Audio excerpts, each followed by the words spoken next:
How are you folks doing tonight? Woo! I am tired, man. Like you said, I just got back from Los Angeles recently, filming an episode of At Midnight on Comedy Central. Back out on the road now, trying to get this comedy thing off the ground. I really feel like if college prepared me for one and only one thing, it is life on the road as a comedian. It has nothing to do with anything that happened in a classroom, and everything to do with learning exactly how much abuse I could put my body through before it shut down. Because, for example, I learned exactly how long I could live off of ramen before I developed scurvy. You know, I learned where my alcohol break point is between less inhibited and funnier and court-ordered therapy sessions. So, this year has made it a little difficult for me as a comedian. Actually, this election cycle has, and you feel like that would be counterintuitive because you would think the material would just write itself, but you know, my comedy relies a little bit on the surreal. I have to be able to exaggerate things in order to make you understand how asinine and stupid they are. But at the last GOP debate, a guy ate a booger, and then they started comparing penis size at a debate that may help determine the next leader of the free world. That's pretty much the sketch I would have written. So where do I go as a comic from there? I mean, do they just start shitting in their hands and throwing it at each other? Is that the next evolution? And I'll be honest with you, I'm a little afraid to run with that because there's still one debate left. And it reminds me of like near the end of Michael Jackson's life. I you know, God bless him, but I would try and come up with like just really just off the wall bizarre shit to make up that would sound like something he would do, and someone standing near me would go, "Oh yeah, I heard that." Okay, TMZ beat me to a story I made up. But yeah, no, I don't understand this election cycle. This whole election has become like the alien chest burster birthing of the love child of reality TV and Fox News. All right, Rupert Murdoch shoved his ovipositor down the throats of the American public, and now the Tea Party has exploded from your crazy uncle's sternum while you sat down for Thanksgiving dinner, and the hideous insectoid creature that crawled out put on a Make America Great Again hat and wandered off to find a mosque to protest in front of. Thank you.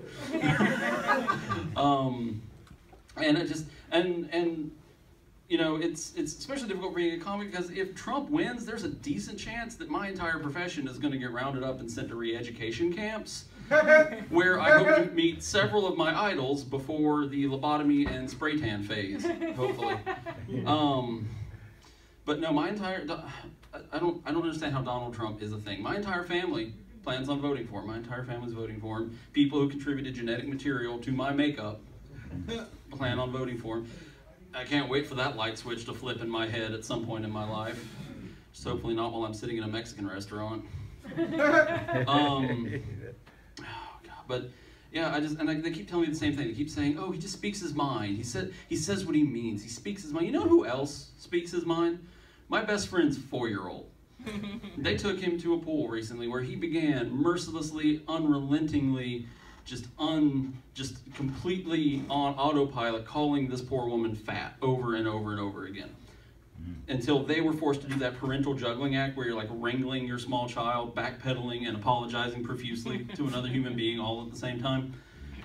And you know, he didn't mean anything by it. He didn't really know what he's saying. He's just calling it like his 4-year-old brain sees it. And by that logic, the age restriction on the presidency is the only reason they aren't voting for little Timmy into the White House. You know, just you got to put orange juice in every sippy cup and deport the Teletubbies because they're losers and probably rapists.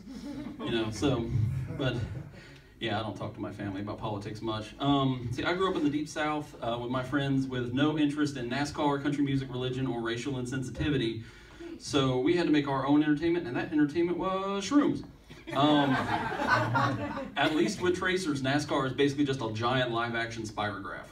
And whenever you do any kind of hallucinogenic substance, you're supposed to leave one person behind sober, and that person's called the babysitter. Babysitter's job is to make sure that none of you get it in your head that you are Icarus reborn and decide to head to the roof. I love babysitting because it's the same level of entertainment for way less money. So one day we're all sitting out in my backyard, and I'm babysitting, and my friends are all hanging out on the lawn or you know, in between the folds in space-time. whatever works for you. And my best friend Jason is sitting at the roots of this wizened old oak tree, and he's asking it questions about the universe, as one does. And I'm sitting there watching this with amusement until I realize I can hear the tree responding. I'm like, oh shit, did someone slip me something? Is this what going mad feels like? So, but I listen a little closer, and the voice starts to sound a little familiar, so I creep around to the other side, where my friend Jennifer is sitting at the roots of this wizened old oak tree, answering all these questions about the universe that it keeps asking her.